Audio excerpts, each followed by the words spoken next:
My salt and pepper crispy tofu has a wonderfully addicting flavor with amazingly crunchy texture. You can easily make this at home with very simple ingredients that you can find in your kitchen.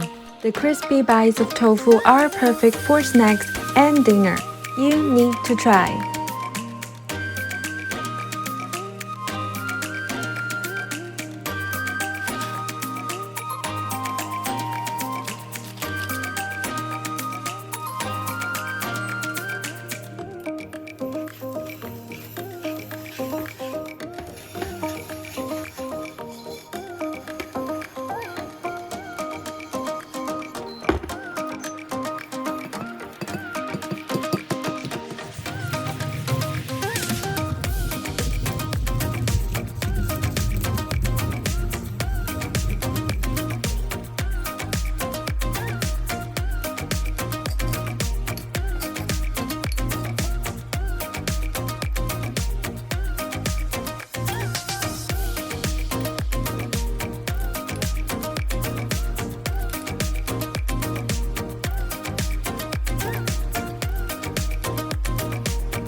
Salt and pepper crispy tofu tastes super delicious with amazing textures.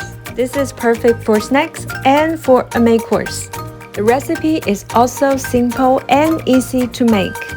I hope you can give it a try. If you like my channel, remember to subscribe and give me a thumbs up. I will see you in my next video. Thank you and bye!